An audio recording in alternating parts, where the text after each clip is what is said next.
better man. But let me just hold your hand once more. Ooh, ooh, ooh, I wanna take you out. Ooh, ooh, ooh, show you what I'm all about. Ooh, ooh, ooh, make up for what we lost.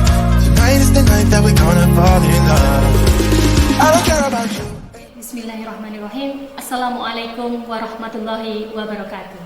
Selamat pagi anak-anakku kelas 11, kelas 12 SMK Muhammadiyah Watu Kelir. Dimanapun kalian, saya harap kalian dalam keadaan sehat walafiat dan selalu diberi keberkahan oleh Allah Subhanahu wa Ta'ala. Sebelumnya, saya mau mengucapkan selamat dulu untuk kalian semua atas kenaikan kelas kalian dari yang kelas 10 naik ke kelas 11, kemudian yang kelas 11 naik ke kelas 12. Nah, artinya apa? Kalian sudah naik kelas, berarti tanggung jawab kalian juga semakin besar. Kalian sudah punya adik kelas yang harusnya kalian beri contoh dengan perilaku-perilaku yang baik. Pada kesempatan kali ini, memang tahun ajaran baru ini dilakukan seperti ini. Artinya apa? Tidak ada tatap muka secara langsung di sekolah dengan kegiatan MPLS dengan segala rentetan jadwalnya, tetapi pada masa pandemi ini kegiatan MPLS maupun kegiatan belajar mengajar dilakukan secara online. Sebelum kita lanjutkan, saya mau tanya dulu, kegiatan apa atau kesibukan apa yang kalian lakukan selama masa pandemi, selama kegiatan belajar mengajar dilakukan di rumah? Mungkin ada yang sibuk jualan online, atau sibuk rebahan, atau bahkan ada yang sibuk mencari pekerjaan. Ada yang merantau. Kemarin ada yang WA saya, Bu, kapan ya masuk sekolah? Saya mau cari pekerjaan di Semarang. Mungkin ada yang merantau. Dimanapun kalian, saya harap kalian tetap jaga kesehatan kalian, jaga imun kalian, dan tetap atuhi setiap protokol kesehatan. Pakai masker, terus pakai sanitizer, sering cuci tangan, dan lain sebagainya. Pada kesempatan kali ini, saya akan menyampaikan tentang bijak dalam bersosial media atau bermedia sosial. Nah, secara tidak langsung, memang pada masa pandemi ini, mau tidak mau, HP itu selalu di tangan kita. Media sosial maupun internet lainnya itu harus standby. Karena apa? Karena informasi dari sekolah juga dari situ. Nah, dalam penggunaan media sosial, itu kita harus bijak. Kenapa kita harus bijak? Pasti kebanyakan dari kita itu berpikir bahwa, loh kan itu medsosku, Bu, jadi saya bebas mau upload video apa, mau buat tulisan apa, mau upload foto apa, itu ya terserah kita dong, Bu, kan itu punyanya kita. Nah, kebanyakan orang berpikir seperti itu. Tapi alangkah baik kita juga berpikir panjang. Kenapa? Yang pertama, itu penyebaran informasi itu sangat cepat, sangat mudah dengan segala kecanggihannya zaman sekarang. Kemudian yang kedua, tidak ada privacy, karena setiap orang itu bisa melihat, bisa menyebarkannya kemanapun, tanpa kita bisa mengontrol itu. Kemudian yang ketiga, itu ada informasi yang belum pasti kebenarannya atau berita hoax. Yang keempat, itu adalah cyberbullying. Apa itu? Yaitu kekerasan secara online. Bisa melecehkan, bisa mencemarkan nama baik, kemudian bisa mengancam, mengejek, dan lain sebagainya. Maka dari itu, dengan seperti itu kita harus berpikir. Maka kita itu harus bijak dalam menggunakan media sosial. Nah, sebelum kita lanjutkan, sebenarnya sosial media atau media sosial itu apa sih? Facebook? WhatsApp, Twitter, Instagram, ya, itu adalah bagian dari medianya sendiri. Nah, sebenarnya pengertian dari media sosial atau sosial media itu adalah sebuah media untuk bersosialisasi antara satu dengan yang lainnya secara online, yang memungkinkan untuk berinteraksi tanpa dibatasi ruang dan waktu. Dulu itu media cuma ada yang mungkin televisi, radio, koran. Kini perkembangan media sosial itu semakin cepat, semakin pesat, dan semakin canggih. Ini terbukti banyak media sosial yang kita punya, ya kan? Ada Facebook, ada WhatsApp, ada YouTube, ada Instagram, dan lain sebagainya. Menurut riset itu pada tahun 2020 ada 175 juta pengguna internet di Indonesia. Padahal total populasi Indonesia itu ada 272 juta jiwa. Nah, artinya apa? Artinya adalah setengah dari penduduk seluruh Indonesia. Di Indonesia ini, setengahnya itu adalah pengguna internet. Dia merasakan akses dunia maya. Begitu. Dan saya yakin anak-anak SMK Muhammadiyah Watu Kelir ini minimal itu punya satu medsos. Nah, dengan begitu banyaknya media sosial yang sering kita gunakan, coba bayangkan apabila kita seharian nggak pegang HP, nggak pegang medsos, kira-kira hidup kita jadi sepi ya? Kita jadi tidak tahu teman-teman kita lagi ngapain. Teman-teman kita pada piknik kemana ya? Atau kita tidak bisa komen kalau orang lain bikin status. Namun, pernah terpikirkan oleh kita tidak? Sebenarnya manfaat media sosial yang kita punya itu apa sih? Apa sih yang kita bisa dapatkan dari media sosial yang kita punya? Tambah banyak kenalankah? Atau membuat dagangan lariskah? Atau apa? Nah, secara umum manfaat media sosial itu yang pertama itu ada untuk mengumpulkan kerabat, saudara, ataupun teman-teman yang tersebar ya. Misalnya aja grup WhatsApp, pasti ada grup kelas apa, terus grup komunitas apa, ada grup terah apa. Nah, itu adalah menyatukan kita. Media sosial berfungsi untuk menyatukan kita semua walaupun orang-orang itu tersebar di mana-mana. Nah, misalnya kita di sini ikut simbang, sedangkan orang tua merantau di Jakarta. Nah, itu kan kita bisa komunikasi dengan orang tua kita melalui medsos itu. Kemudian yang kedua adalah sebagai media penyebaran informasi. Informasi yang up to date itu sangat mudah tersebar melalui jejaring sosial. Nah, contohnya tadi malam saat ada gempa. Nah, kita seketika itu, malam itu kita kerasa ada gempa. Nah, selang beberapa menit kemudian ternyata ada info dari BMKG bahwa ada gempa berpusat di Bantul. Nah, itu artinya apa? Itu artinya media sosial itu berfungsi sebagai penyebaran informasi, gitu. Kemudian manfaat media sosial itu ada memperluas jaringan pertemanan kita. Mungkin dari kita punya Facebook atau Instagram atau apa. Nah, di situ mungkin ada komunitas ya macam-macam lah. Mungkin ada komunitas futsal atau komunitas penulis cerpen, modifikasi motor atau apa. Nah, itu banyak sekali. Nah, dengan kita gabung dengan grup tersebut, nah, kita punya banyak teman yang kita dulu temannya cuma ya satu lingkup RT itu, tapi dengan adanya media sosial kita punya banyak teman. Mungkin punya teman di seberang sana, di daerah Semarang, mungkin di daerah Boyolali. Karena apa? Karena kita kenal melalui media sosial. Nah, itu memperluas jaringan pertemanan kita. Kemudian selain itu, media sosial juga berfungsi sebagai bisnis. Ayo, siapa dari kalian yang punya bisnis online?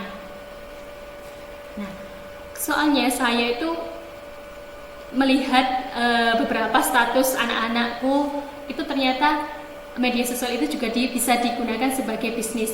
Mereka promosi, mungkin jualan seblak, jualan masker, mungkin ada yang menawarkan jasa apa ya kira-kira, mungkin modif motor bisa. Nah, seperti itu. Nah, dengan adanya media sosial mereka bisa mempromosikan dagangannya itu kepada siapa saja, mungkin terus akhirnya banyak yang berminat. Nah, itu adalah masuk ke dalam manfaat media sosial sebagai media promosi. Nah, ternyata kita sudah terbiasa dengan adanya medsos tersebut dengan segala kecanggihannya. Tetapi bukan dengan kecanggihan itu media sosial itu tidak punya dampak negatif, begitu. Ternyata di balik kecanggihannya, di balik manfaatnya yang banyak, media sosial itu juga banyak dampak negatifnya. Contohnya, jadi susah bersosialisasi karena mungkin dia punya game online dia asik ngegame, mabar, Mobile Legends dengan teman-temannya. Nah, dia asik rame sendiri. Nah, dia jadi nggak mau keluar kamar. Misalnya dia asik di kamar, asik ngegame. Nah, dia nggak mau keluar kamar, nggak mau berinteraksi dengan lingkungan sekitarnya, begitu. Nah, itu ada membuat kita pertemanan kita jadi berkurang, begitu. Nah, itu kalau seperti itu. Dampak yang lain itu ada situs sosial media akan membuat seseorang lebih mementingkan diri mereka sendiri. Karena apa? Mungkin ada yang sibuk chattingan dengan temannya atau sibuk chattingan dengan pacarnya. Jadi mereka melupakan keadaan sekitar lingkungan mereka itu sedang apain. Misal dia berkumpul ya sama teman-teman. Misalnya, ayo kumpul di rumahku, kita lotisan. Nah, misal lotisan. Nah, mungkin ada yang pegang HP, terus asik chattingan dengan pacarnya atau mungkin dengan temannya yang lain. Nah, itu kan jadi membuat seseorang itu lebih mementingkan diri mereka sendiri. Padahal di situ ada banyak teman, harusnya mereka bisa ngobrol sama teman-temannya, begitu, bisa menghabiskan waktu bersama teman-temannya. Tapi ternyata kita sibuk dengan HP kita sendiri, sibuk dengan medsos kita sendiri, begitu. Kemudian juga kejahatan di dunia maya. Kejahatan di dunia maya ini sekarang memang sangat banyak sekali. Misalnya kejahatan dunia maya itu ada penipuan, ada pencemaran nama baik dan lain sebagainya. Terus kemudian dampak negatifnya adalah pornografi. Nah, coba cek HP kalian, ya baik ya cowok ya atau cewek lah, cek HP kalian. Di situ ada nggak konten pornografinya? Coba cek. Karena memang banyak ditemukan seperti itu yang tidak pantas disimpan, disebarkan untuk anak-anakku di bawah umur, anak-anak terpelajar, pastinya dia menyimpan hal-hal yang tidak pantas seperti itu. Nah, itu adalah termasuk dampak negatif dari media sosial. Dampak negatif itu memang nyata adanya, terbukti. Sekarang sudah banyak kasus pelanggaran tentang etika bermedia sosial atau bersosial media. Contohnya apa? Contohnya pelanggaran hak cipta, contohnya pencemaran nama baik, kemudian pembajakan akun, kemudian pencurian identitas, terus cybercrime dan lain sebagainya. Nah, itu terbukti memang media sosial atau sosial media itu selain banyak manfaat juga banyak dampak negatifnya. Kita lihat saja memang contoh hukuman pelanggaran Undang-Undang ITE itu juga ada. Contohnya saja tentang pelanggaran kesusilaan. Nah, itu pada pasal 45 ayat 1. Setiap orang yang dengan sengaja dan tanpa hak mendistribusikan dan atau mentransmisikan dan atau membuat data diaksesnya informasi elektronik dan atau dokumen elektronik yang memiliki muatan yang melanggar kesusilaan sebagaimana dimaksud dalam pasal 27 ayat 1 itu dipidana, dipenjara. Berapa lama? 6 tahun. Dan atau denda paling banyak berapa? 1 miliar. Nah, ternyata memang media sosial itu sangat rentan seperti itu. Kemudian ada pelanggaran tentang penghinaan atau pencemaran nama baik. Nah, itu bisa dipenjara paling lama itu 4 tahun. Kemudian kalau didenda itu ada 750 juta. Itu adalah contoh dari pelanggaran Undang-Undang ITE. Nah, dengan melihat begitu banyaknya kasus tentang pelanggaran Undang-Undang ITE, maka kita sebagai pengguna media sosial haruslah mematuhi etika menggunakan media sosial. Harus berhati-hati lagi, karena media sosial itu bukan hanya kita saja menggunakan, tapi di situ kita bisa menyebarkan foto, identitas atau lain-lain sebagainya. Nah, dengan seperti itu mungkin kita harus berhati-hati, mungkin identitas kita dicuri atau bagaimana. Soalnya dulu pun juga ada kasus seperti itu. Mereka di foto profil Facebook, mungkin dia memang pada saat itu profilnya tidak pakai jilbab, tapi terus kemudian ada orang iseng itu jadi wajahnya itu wajahnya dia, terus kemudian badannya diganti dengan mungkin berpakaian senonoh. Nah, itu terus kemudian dia itu diteror seperti itu. Jadi berhati-hatilah dalam menggunakan media sosial. Lalu bagaimana kita untuk beretika dalam menggunakan media sosial? Apa yang harus kita lakukan? Nah, ada beberapa hal yang harus kita perhatikan. Itu kita harus selalu mengingat tulisan kita itu adalah perwakilan dari kita. Sebenarnya bukan hanya tulisan, foto, video, atau konten digital lainnya. Nah, itu adalah mencerminkan kita. Jadi hati-hati dengan apa yang kita buat di media sosial, karena itu meninggalkan jejak begitu. Kemudian itu tadi satu, selalu ingat tulisan atau konten apapun yang kita upload begitu, karena itu adalah perwakilan dari diri kita. Yang kedua, yang diajak berkomunikasi itu adalah manusia. Tentunya manusia itu punya perasaan. Nah, karena selama masa pandemi ini kegiatan belajar mengajar itu kan bergantung di informasinya, kan bergantung di WhatsApp ya.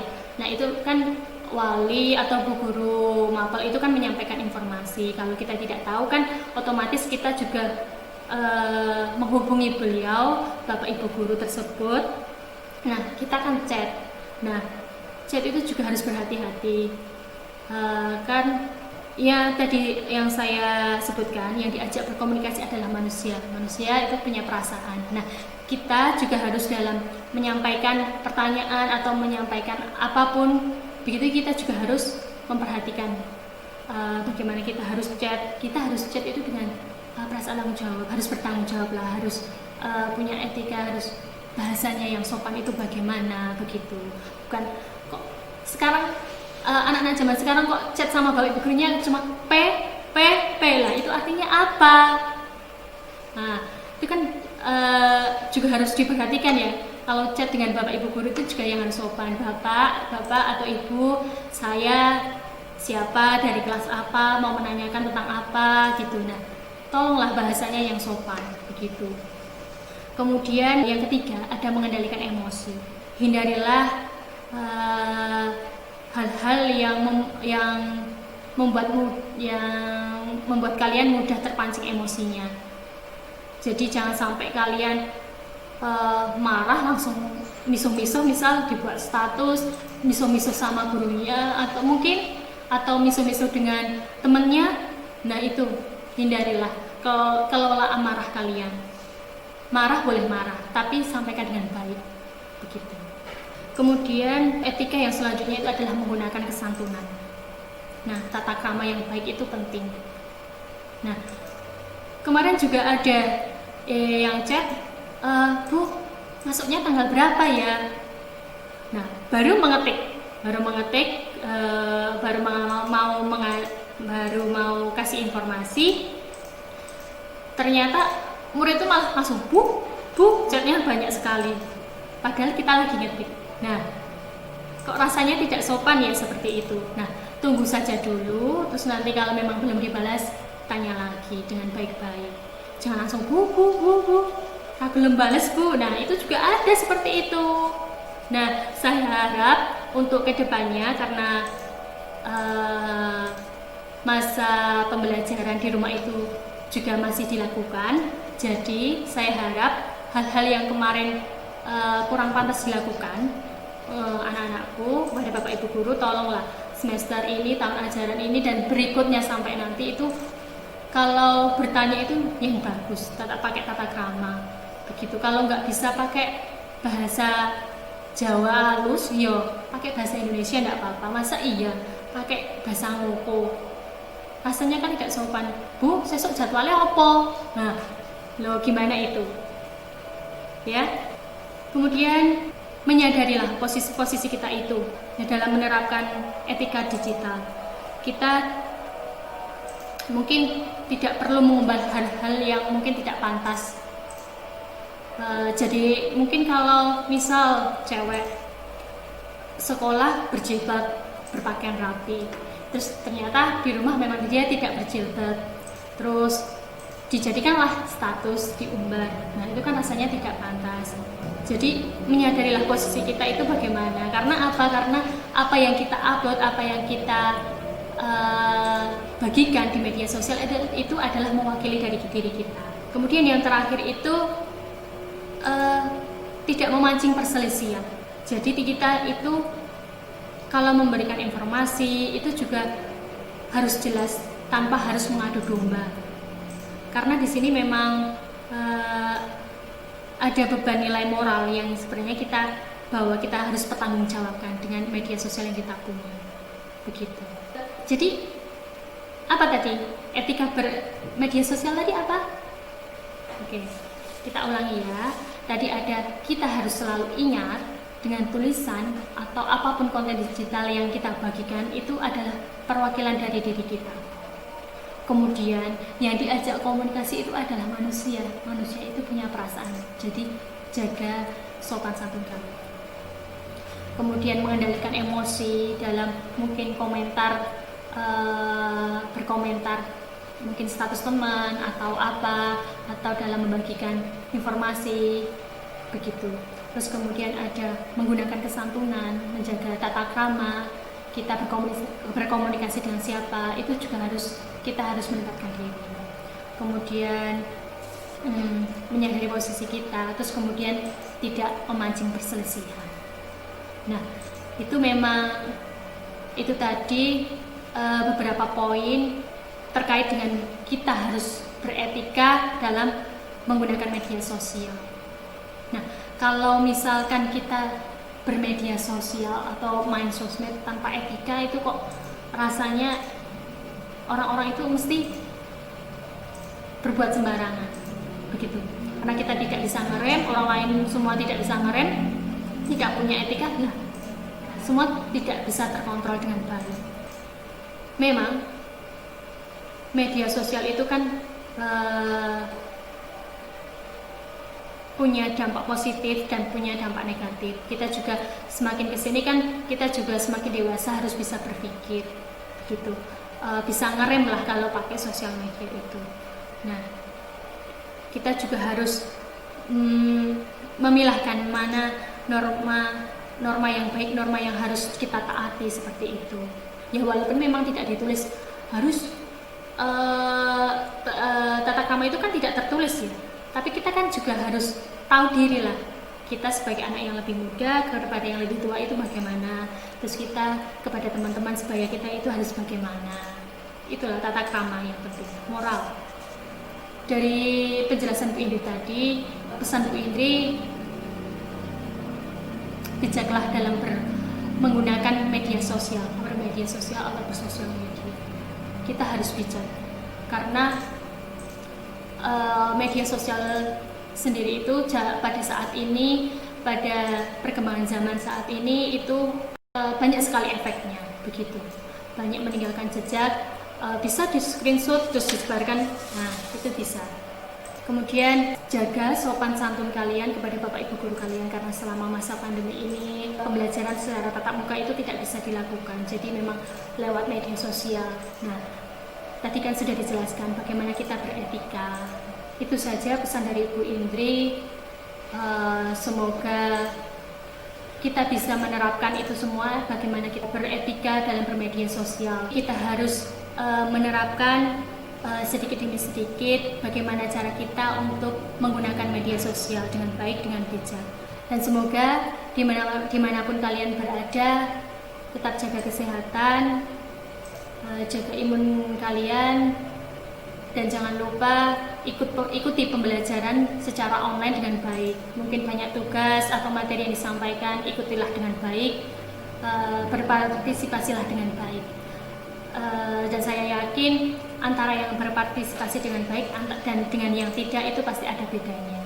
Jadi walaupun memang tidak bisa tatap muka secara langsung, saya harap kerjasama kalian dengan kami Bapak Ibu guru di sini bisa berjalan dengan baik. Begitu